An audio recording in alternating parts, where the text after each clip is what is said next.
So today we are going to talk about the female genital tract and let's start with the infection of the female genital tract. तो अब देखो genital tract हमें already पता है कि ये एक ऐसी इन्वायरमेंट है फीमेल की कि जहाँ पे मल्टीपल ऑर्गेनिजम्स ऑलरेडी भी प्रेजेंट होते हैं, वेजाइनल एरोब एनारोब ऑलरेडी भी प्रेजेंट होते हैं, बहुत ज़्यादा ग्रो कर भी सकते हैं. तो जो इन्फेक्टिव ऑर्गेनिजम्स होते हैं जो कि आ जाते हैं वहाँ पे इन्फेक्शन कॉज होते हैं, उसमें कैंडिडा है, ट्रैकोमोनाज है, कार्डिनेला है, जो कि काफ़ी कॉमन है.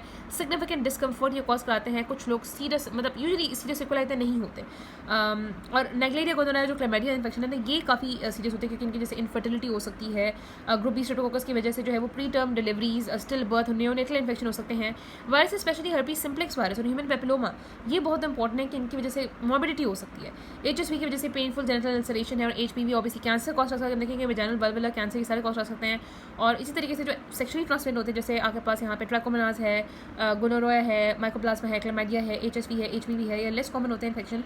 हमने कहा था ना कि एज वेल एज जो लेस कॉमन इन्फेक्शन है जैसे सिफिलिस है, शैंक्रोइड है, ग्रैनुलोमा इनक्वानेले है, लिम्फोग्रैनुलोमा वेनेरियम, ये सारे एसटीडीज होते हैं. और यूजुअली जो कंडीशंस होती हैं उन्होंने बताया कि उन्होंने दूसरे चैप्टर में डिस्कस की गई हैं. तो ये वो कहते हैं कि ऑब्वियसली ये सारी जो है ना कोई रोल प्ले करी होती हैं. ठीक है, अब हम बात करते हैं इन्फेक्शन जो आपकी लोअर जेनिटल ट्रैक्ट की होती है. इसमें सबसे बात करते हैं herpes simplex वायरस की. herpes simplex वायरस आपको पता है इसका टाइप 1 होता है, टाइप 2 होता है. जो टाइप 1 होता है ना वो यूजुअली आपके पेरी ओरल इन्फेक्शन कॉज करता है. जो टाइप 2 होता है वो जेनिटल इन्फेक्शन कॉज करता है. लेकिन अगर ओरो जेनिटल प्रैक्टिस हो रही है तो ऑब्वियसली HSV1 का इन्फेक्शन जेनिटल ट्रैक्ट में भी हो सकता है, 2 का जो है वो ओरल ट्रैक्ट में भी हो सकता है. 1/3 इन्फेक्टेड ही लोग होते हैं जो कि एक्चुअली में जो है ना सिम्टम जो है वो डेवलप करते हैं. और उसमें आपके पास 3 से 7 दिन में जो है ना वो इसके बाद लीजन डेवलप कर जाती हैं. साथ फीवर होता है, मलेज होता है, इन्वायरल लिम्फ नोड्स होते हैं. पहले वो पेप्यूल्स होती हैं, फिर वो वेसिकल्स बन जाती हैं, फिर वो कोएलिस करके अल्सर बना देती हैं. अगर हम वल्वला, आपको पता है वल्वा वो रीजन होता है जो बाहर की तरफ विजिबल होता है, जो स्किन होती है. तो स्किन पे तो आपको रीजन नजर आएंगे, जबकि वेजाइना और जो है ना वो सर्विक्स से आपको डिस्चार्ज मिलेगा, पेन होगी. फिर यही है कि आपके पास जो है ना वो जब आपके पास एक्टिव इन्फेक्शन होता है तो उस वक्त वायरस ट्रांसमिट हो रहा होता है एक्यूट इन्फेक्शन में.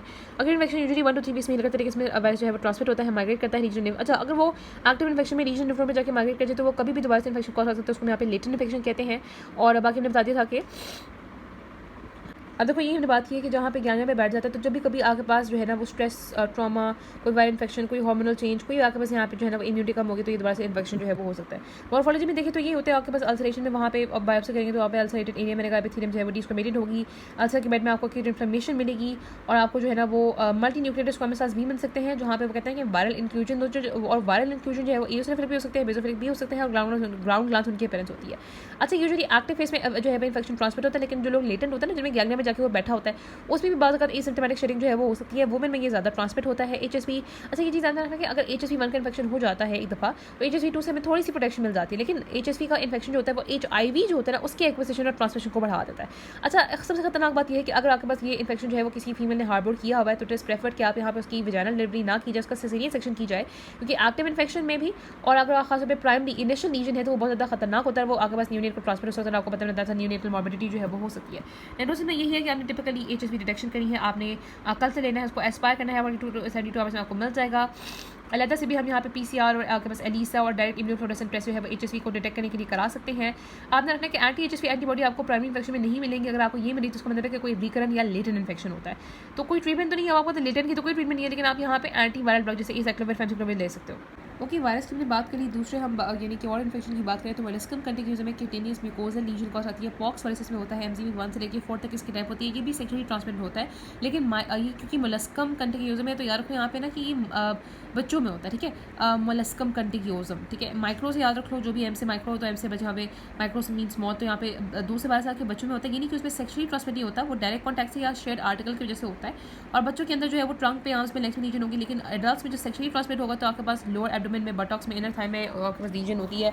एवरेज इनक्यूबेशन पीरियड 6 वीक्स होता है. आपको ना अब यहाँ पे यूजुअली पर्ली डोम शेप पेप्यूज होते हैं. ठीक है, आपने याद होगा कि हमने देखे थे ना वहाँ पे अम्लिकेटेड से सेंटर होते हैं, इनके पेप्यूज 1 to 5 मिलीमीटर का हो रहा होता है. और यहाँ पे पर्ली होता है और डोम शेप पेप्यूल होता है जिनका डिम्पल्ड या अम्प्लिकेटेड सेंटर होता है. ठीक है, हमने देखी मैंने. उसके बाद हमने कहा जो फंगल इन्फेक्शन होता है वो मेनली कैंडिडा की वजह से होता है. अब ये हमने कहा था कि यीस्ट नॉर्मली कैंडिडा का आपके वेजाइनल मैक्रोफ्लोरा का नॉर्मल पार्ट भी होता है. यूजुअली होता तभी है जब वेजाइना का माइक्रोबियल इकोसिस्टम डिस्टर्ब होता है.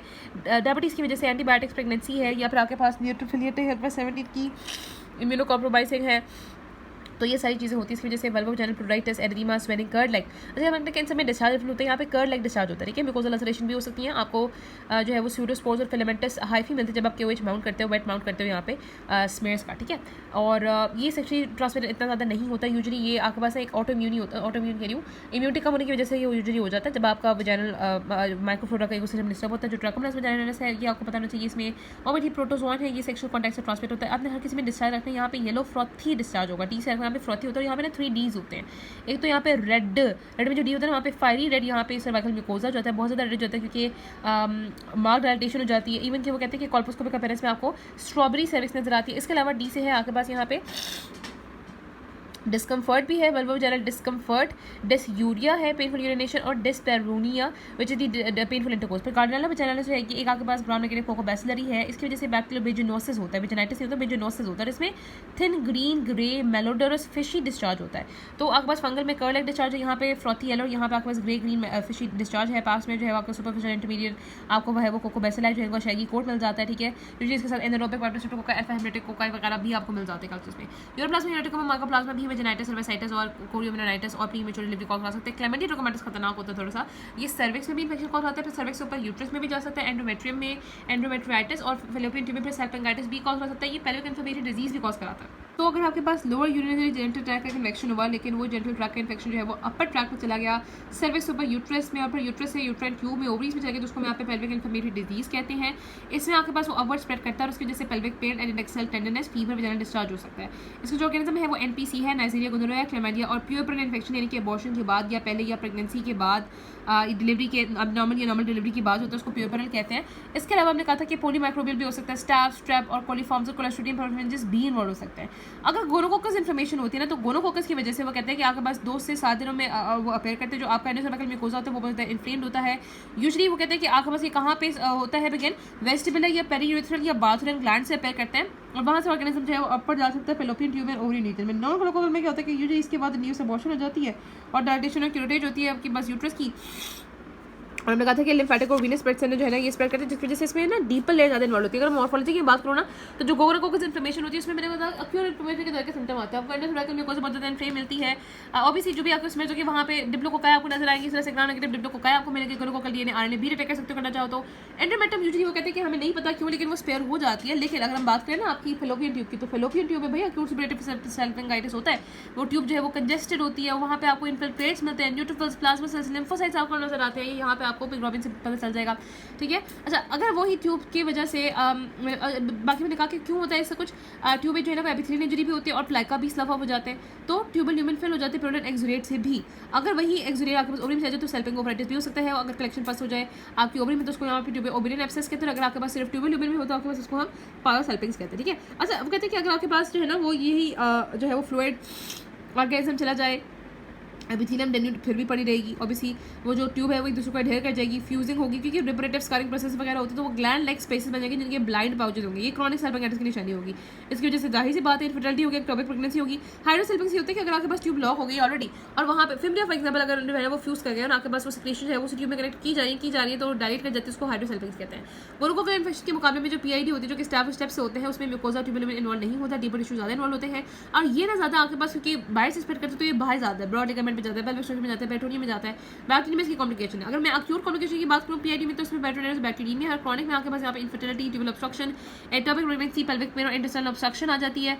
क्यों हो जाती है सारी ऑब्स्ट्रक्शन? क्योंकि आपके पास पेल्विक जो है ना वो आपके पास क्या नाम है इसका, बाउल और पेल्विक ऑर्गन इन्वॉल्व है, आप इसमें सर्जरी कर सकते हो और एंटीबायोटिक्स भी दे सकते हो। ओके, वल्वा के डिजीज़ यूजुअली बहुत कम होते हैं, या तो आपके पास इन्फ्लेमेटरी डिजीज़ होते हैं, या तो फिर आपके पास यहाँ पे एलर्जिक हो सकता है कोई सिस्टमिक डिजीज़ चल रहा हो जिसके रिस्पॉन्स में कोई एलर्जी हो, या फिर आपके पास इन्फेक्शन हो सकता है जैसे ह्यूमन पेपिलोमा वायरस और ख़ासतौर पे हर्पीस सिम्प्लेक्स 2 वायरस और ट्रेपोनिमा पैराडाइम की वजह से जो सिफिलिस में शंकरे बनता है वो हो सकता है, या फिर स्किन सिस्टम्स में डेवलप कर सकती हैं, कुछ नॉन न्यूप्लास्टिक लीजन हो सकती है और फिर कैंसर हो सकता है, ठीक है।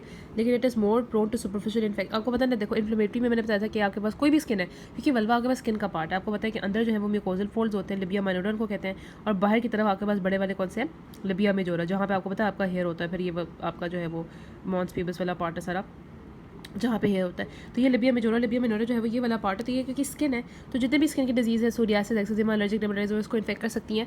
तो मोस्ट कॉमन सुपरफिशियल इन्फेक्शन की जगह है, और ये नॉन स्पेसिफिक वेवलाइटिस इम्यूनो कॉम्प्रोमाइज लोगों में भी डेवलप कर सकता है। फिर आगे बस स्किन सिस्ट होती है, फिर डर्मल इंक्लूजन सिस्ट, वो भी डेवलप कर सकती हैं।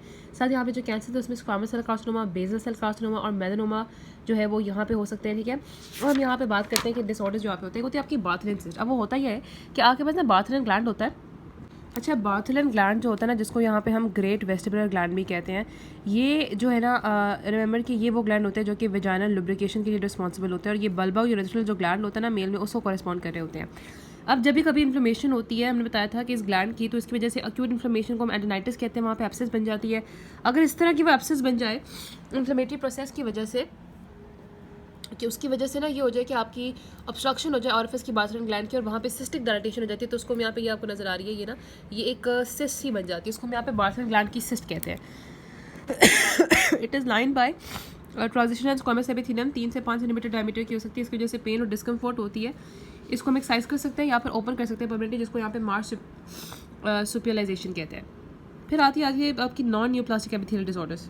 ओके, तो हमने देख लिया कि भाई हमने कहा कि इन्फेक्शन डिसऑर्डर हो सकता है, इन्फ्लेमेटरी हो सकता है, एलर्जिक हो सकता है, सिस्ट बन सकती है, और कुछ होती है नॉन न्यूप्लास्टिक एपिथेलियल डिसऑर्डर्स। इन जो डिसऑर्डर्स होते हैं आगे हम देखेंगे 2 तरह के होते हैं, लाइकेन स्क्लेरोसिस और लाइकेन सिम्प्लेक्स क्रॉनिकस। इसकी वजह से जो ग्रॉस आपको नजर आता है वो होता है ल्यूकोप्लेकिया। ल्यूकोप्लेकिया क्या होता है कि आपको एक opaque white plaque like epithelial thickening नजर आती है। ये एपिथेलियम आपको स्किन नजर आ रही है, opaque white plaque like epithelial thickening होती है, जिसकी वजह से प्रोडाइटिस और स्केलिंग हो सकती है, ठीक है। और ये हमने कहा था कि ये आपको बहुत सारी बिनाइन मेलिग्नेंट और प्री मेलिग्नेंट कंडीशन में जो है मिल सकती है, जैसे आपके पास इन्फ्लेमेटरी डर्मेटोसिस है, सोरियासिस, क्रोनिक डर्मेटाइटिस में, लाइकेन स्क्लेरोसिस और स्क्वामस हाइपरप्लेसिया। स्क्वामस हाइपरप्लेसिया को ही हम जो है ना उसको लाइकेन सिम्प्लेक्स क्रॉनिकस भी कह सकते हैं। और जो इवन के जो नियोप्लेजियाज होते हैं, vulvar intraepithelial neoplasia, Paget's disease, invasive carcinoma में भी मिल सकती है। जो लाइकेन स्क्लेरोसिस होता है इसमें यहाँ पे वही यही स्मूथ वाइट प्लाक्स होते हैं जो कि कोइलेज कर जाते हैं, देन में इनलार्ज, ठीक है। और ये उसके जब ये इलाज कर जाते हैं तो दे रिजेंबल द पोर्सिलेन और दी पार्चमेंट लाइक, उसको जो रिजेंबल करता है। अच्छा, इसको स्क्लेरोसिस क्यों कहते हैं? जब आपकी पूरी लिबिया अफेक्ट हो जाती है तो वो एट्रोफिक भी हो जाती है, ग्लूटिनेट भी कर जाती है, और वो वेजाइनल ऑरिफिस कंस्ट्रिक्ट कर जाता है, इस वजह से उसको स्क्लेरोसिस भी कहते हैं। हिस्टोलॉजिकली जब आप देखोगे ना तो यहाँ पे आपको, अब गौर से याद रखो, नॉर्मली आपको पता है कि स्किन की डिफरेंट लेयर्स होती है। स्ट्रेटम यहाँ पे बेजेल होती है, फिर स्पाइनोजम है, फिर गवेनोजम है, फिर आपके पास ल्यूसिडम है और कॉर्नियम होती है। यहाँ पे ये भी आप ध्यान रखना है कि आंखों में जो होती है ना, ऊपर डर्मिस होती है, नीचे एपिडर्मिस होती है, और एपिडर्मिस की एक्सटेंशन जारी होती है डर्मिस के अंदर में रेटिपेक्स को कहते हैं। जब ये कंडीशन आती है तो आपके पास जो एपिथेलियम होती है वो आहिस्ता आहिस्ता एट्रोफिक हो जाती है, तो आपके रेटिपेक्स भी डिसअपीयर कर जाते हैं, और ये जो लेयर होती है सारी की सारी थिन हो जाती है, और आपके पास जो स्पाइनोजम होती है वो कैटिन डिपॉजिट करती है जो कि गवेनोजम में जाते हैं, तो हाइपर कैटिनोसिस भी होती है। एमएचसी जो पिक्चर आपको नजर आती है वो मैं आपको दिखाती हूँ, साथ आप फीचर्स देखोगे। ये जो आपको पिक्चर नजर आ रही है ये रॉबिन की ही पिक्चर है, this is actually the lichen sclerosis, ठीक है। इसमें आपको थिनिंग ऑफ एपिडर्मिस मिलती है, degeneration of the basal epithelial cells हो जाती है, कैटनाइजेशन बहुत ज़्यादा हो जाती है, स्क्लेरोटिक चेंजेस आपको सुपरफिशियल डर्मिस में मिलते हैं, और बैंड लाइक लिम्फोसिटिक इन्फिल्ट्रेशन भी नजर आती है। आपको यहाँ पे ना ब्लू नजर आ रही है, लिम्फोसिटिक इन्फिल्ट्रेशन होती है, ठीक है। अब इसकी पैथोफिजियोलॉजी ये अच्छा यूजुअली देखा गया है प्री मेनोपॉजल और पेरीमेनोपॉजल, मतलब यहाँ पे ना ये देखा गया है पोस्ट मेनोपॉजल में और मेनार्की से पहले, यानी कि जिन लोगों में अभी ये पेज स्टार्ट नहीं होते। और यहाँ पे देखा गया है कि क्योंकि यहाँ पे हमें जो है वो इन्फ्लेमेटरी इन्फिल्ट्रेशन नजर आया, टी सेल्स नजर आए, तो प्रोबेबली ऑटो इम्यून जो है ना इन नेचर ये होती है। और ये आपके पास एक ऐसी रीजन नहीं है जो कि कैंसरस है, लेकिन इसकी वजह से कैंसर जो है वो डेवलप जरूर हो सकता है। उसके बाद नेक्स्ट होती है आपकी स्क्वामस सेल हाइपरप्लेसिया, ये एक आपके पास होती है, इसको हम यहाँ पे लाइकेन सिम्प्लेक्स क्रॉनिकस भी कहते हैं। इसमें क्या होता है, स्किन को बार बार स्क्रैच करने की वजह से, रबिंग की वजह से ना वहाँ पर जो है वो उसमें प्रोलाइटिस को रिलीव मिलता है, तो ये कंडीशन होती है अगेन क्रॉनिक इन्फेक्शन की वजह से। इसमें भी ल्यूकोप्लेकिया होता है, और यहाँ पे एपिडर्मिस की थिकनिंग हो जाती है जिसको अकैंथोसिस कहते हैं, और हाइपरकैंथोसिस तो होती है। लिम्फोसिटिक इन्फिल्ट्रेशन आपको यहाँ पे भी मिलती है, यहाँ पे जो सेल्स होते हैं एपिथेलियम होती है वहाँ पे आपको मेटाबॉलिक एक्टिविटी बहुत ज़्यादा नजर आती है, ठीक है। और एटेपिया भी यहाँ पे मिलता है, और ये भी आपके पास कहते हैं कि ये भी अगेन प्री कैंसरस नहीं है, लेकिन फिर भी कैंसरस के मार्जिन में ना आपको ये रीजन नजर आती है, कि आपको नजर आ रहा होता है यहाँ पे एपिथेलियम बहुत ज़्यादा थिकन हो जाती है और हाइपरकैंथोसिस जो है वो हो जाती है, ठीक है। नेक्स्ट हम बात करेंगे बेनाइन एक्सोबैटिक लीजन्स की, जो कि वॉट लाइक लीजन होती है। तो ये 2 तरह की हो सकती है, कॉर्डानोमेटा, बल्कि 4 होती है, कॉर्डानोमेटा अक्यूमिनेटा, कॉर्डानोमेटा लैटम, और इसके अलावा आपके पास होती है फाइब्रोएपिथेलियल पोलिप्स और स्क्वामस पेपिलोमास। अच्छा, इसमें जो बहुत इंपॉर्टेंट होती है ना वो कॉर्डानोमेटा अक्यूमिनेटम है। ये बेसिकली आपने रखना है कि 2 तरह की हमने बात की ना, एक लैटा है और अक्यूमिनेटम है। अक्यूमिनेटम होता है आपके पास ह्यूमन पेपिलोमा वायरस की वजह से, ठीक है। तो इसको हम यहाँ पे HPV की वजह से, जबकि जो लैटा होता है ना यहाँ पे वो सिफिलिस होता है, यानी कि ट्रेपनीमा पेल्टम की वजह से होता है। यहाँ पे जेंटल वॉर्ड्स बन जाते हैं लोअर APV की वजह से, जो कि 611 होती है। इस तरह की आपको स्किन पिक्चर नजर आती है, ठीक है। ये कॉन्डोलोमा होता है, मल्टीसेंट्रिक से स्किन के ऊपर वॉर्ड्स होते हैं, पेनाइल भी हो सकते हैं, पेरी एनल रीजन में कहीं भी ये डेवलप कर सकते हैं, ठीक है। तो ये पेरिनल वाल्वुला जो है ना वो पेरिनली हो सकते हैं। तो यहाँ पे एग्जामिनेशन में आपको क्या मिलता है, ये आपको पिक्चर यहाँ पे ऑब्वियसली रॉबिन्स की जो है वो है, लेकिन कलर नहीं है। लेकिन यहाँ पे क्या होता है कि ट्री लाइक कोर्स होते हैं स्ट्रोमा के, जो कि आपके पास जो होता है ना वो ये आपके पास होते हैं पेपिलरी एक्सोफेटिक ट्री लाइक कोर्स होते हैं, कवर्ड होते हैं बाय द स्क्वामस एपिथेलियम। और सरफेस जो है ना एपिथेलियम में वायरल साइटोपैथिक चेंजेस होते हैं। वायरल साइटोपैथिक चेंजेस क्या होते हैं कि जब भी आपके पास सेल्स को वायरस अटैक करते हैं तो वो कोइलोसिटिक हो जाते हैं, उनकी श्रिवल्ड साइटोप्लाज्म हो जाते हैं और उनके रिंकल न्यूक्लियस हो जाता है, हाइपर क्रोमैटिक हो जाता है, एनाइसोन्यूक्लियस होता है, और यहाँ पे वैक्यूल्स पेरीन्यूक्लियर वैक्यूल्स नजर आते हैं। ठीक है, ये आपको नजर आता है जिसको कोइलोसिटिक एटेपिया भी कहते हैं। न्यूक्लियस में वही है हाइपरक्रोमेसिया और यहाँ पे साइटोपैथिक वो अफेक्ट नजर आ गया। ठीक है, और जो लेटा होता है वो किस वजह से होता है, वो उसकी वजह से होता है आपका सिफिलिस की वजह से। इसके अलावा फाइब्रो एपिथेलियल पॉलिप्स भी बन सकते हैं जो कि स्किन टैग की तरह के होता है। स्क्वामस पेपिलोमा भी हो सकते हैं जो कि नॉन कैरेक्टराइज्ड स्क्वामस एपिथेलियम से कवर होते हैं। नेक्स्ट हम बात करते हैं आपके पास जो होती है वाल्वुलर इंट्राएपिथेलियल न्यूप्लेजिया, फिर उसके बाद वाल्वुलर कार्सिनोमा। तो ये बहुत कम होते हैं, सर्वाइकल कैंसर से 1/8 इनकी कॉमन होते हैं, ज़्यादा कॉमन नहीं होते। यूजुअली ओल्डर वुमेन में होते हैं, 60% जो है ना, जो 60 से ओल्डर वुमेन होती है ना उनमें होते हैं यूजुअली। और इसमें भी आपके पास स्क्वामस सेल कार्सिनोमा बहुत कॉमन है। अब यहाँ पे स्किन होती है तो स्क्वामस सेल कार्सिनोमा ही कॉमन होगा। दो तरह की हो सकता है, एक होता है बेसिलॉइड या वॉटी कार्सिनोमा, दूसरा होता है केराटिनाइजिंग कार्सिनोमा। जो बेसिलॉइड या वॉटी होता है वो most of the time high risk HPV की वजह से होता है, और ये 30% तक केस में होता है, ज़्यादा नहीं होता, और ये यूजुअली होता है यंगर वुमेन में। जबकि जो केराटिनाइजिंग होता है ना ये ज़्यादा हो रहा होता है। ठीक है, 70% केस में होता है, ये 75 ईयर से ओल्डर वुमेन में होता है। अब जो बेसिलॉइड या वॉटी कार्सिनोमा होता है ये डेवलप कर जाता है किसी भी इन सीटू लीजन की वजह से, जिसको यहाँ पे कहते हैं क्लासिकल वल्वल। याद रखना कि जो बेसिलॉइड या वॉटी होता है वो क्लासिकल विन की वजह से बनता है, और ये आपका एक होता है डिफरेंशिएटेड विन, उसकी वजह से बनता है। क्लासिकल विन होती है जिसमें क्लासिकल वल्वुलर इंट्राएपिथेलियल न्यूप्लेजिया होता है जो कि रिप्रोडक्टिव एज में ज़्यादा होता है। कार्सिनोमा इन सीटू को यहाँ पे हम बोवेन्स डिजीज भी कहते हैं जब हम बात कर रहे होते हैं वल्वा की। ठीक है, तो इसकी भी प्री डिस्पोजिंग फैक्टर वही है, आपके पास यंग एज में इंटरकोर्स हो गया, ये मल्टीपल सेक्सुअल पार्टनर्स हैं, ये सारी चीज़ होगी। ठीक है, तो ये जो विन होता है वो मल्टी सेट्रिक होते हैं, 10 to 30% जो पेशेंट होते हैं उनमें यहाँ पे वेजाइनल और cervical HPV related region already भी प्रेजेंट होते हैं। ठीक है, होगा क्या यहाँ पे, ये होगा कि आपके पास बच्चे सेल्स होंगे वो हाइपर प्लियोमॉर्फिज्म उनमें होगा, एटिपिया होगा, डिस्प्लास्टिक उनमें सारे फीचर्स होंगे, एनाइसोन्यूक्लियोसिस, हाइपरक्रोमैटिक न्यूक्लियर, मेटोटिक वगैरह ये सारी चीज़ें होंगी। ठीक है, जो कि पूरी आपके पास वल्वा की एपिथेलियम को होगी, बस बेस में कोई इन्वेड नहीं कर रहा होगा। तो ये जो रिस्क होता है प्रोग्रेशन का इन्वेसिव कार्सिनोमा में वो हायर होता है उन वुमेन में जो कि 45 से ज़्यादा होती है। ठीक है, और जो इम्यूनो कॉम्प्रोमाइज होती है, ये हो गया बेसिलॉइड या वॉटी हो गया, जिसमें आपको क्लासिक विन की प्रेस मिलती है। दूसरा आपको होता है जो कैरेक्टराइजिंग स्क्वामस सेल कार्सिनोमा होता है, इसमें हमने कहा था कि ये most commonly long standing lichen sclerosis या स्क्वामस सेल हाइपरप्लेजिया की वजह से ही होता है, और यहाँ पे डिफरेंशिएटेड विन होता है। ठीक है, और ये देखा गया कि जो क्रॉनिक एपिथेलियल इरिटेशन होती है इसकी वजह से ना ग्रेजुअल एवोल्यूशन मैलिग्नेंट फिनोटाइप में हो सकती है। यहाँ पे हमने देखा ना क्यों, क्योंकि प्रोबेबली आपके पास कोई ऑन्कोजीन या ट्यूमर सप्रेसर जीन एक्टिवेट हो जाती है, T53 की शायद म्यूटेशन हो सकती है, इस वजह से यहाँ पे ये डेवलप कर सकती है। मॉर्फोलॉजी कोई इतनी मुश्किल नहीं है, बाकी वो ये कि क्लासिक में क्या होता है, हाइपरकेटोटिक होते हैं, स्लाइटली रेज होती है, यहाँ पे एबिडर्मल आपको एबिडर्मल थिकनिंग मिलती है, न्यूक्लियर एटिपिया होता है, लैक ऑफ सेलुलर मैचुरेशन होती है। अगर मैं बात करूँ ना बेसिलॉइड कार्सिनोमा, वहाँ पे आपको cell nest of cord of small tightly packed cell नजर आते हैं जिनमें मैचुरेशन नहीं होती और उसमें वो बेसिल सेल को रिजेबल कर रहे होते हैं, उनमें आपके पास सेंट्रल नेक प्रोसेस भी मिल सकती है। बाय कंट्रास्ट जो वॉटी कार्सिनोमास होते हैं वो एक्सोफेटिक पेपिलरी आर्किटेक्चर होता है और उनमें कोइलोसिटिक एटिपिया होता है। ठीक है, तो बेसिलॉइड में क्या होगा, स्मॉल सेल्स थे, ओवल थे, उनमें स्मॉल न्यूक्लियर था, मैचुरेशन नहीं थी, सेंट्रल नेक प्रोसेस होती है, जबकि वॉटी में कोइलोसिटिक एटिपिया ज़्यादा मिलता है। जो डिफरेंशिएटेड विन होती है वहाँ पे बहुत ज़्यादा एटिपिया होता है। बेसिल लेयर का भी स्क्वामस एपिथेलियम का भी normal apparent differentiation of the superficial layer होती है। यहाँ पे पता याद रखना कि जो होता है ना डिफरेंशिएटेड वाला में, क्योंकि वो स्क्वामस कैरेटिनाइजिंग वाला होता है, यहाँ पे आपको कैरेटिन पल्स भी मिलता है।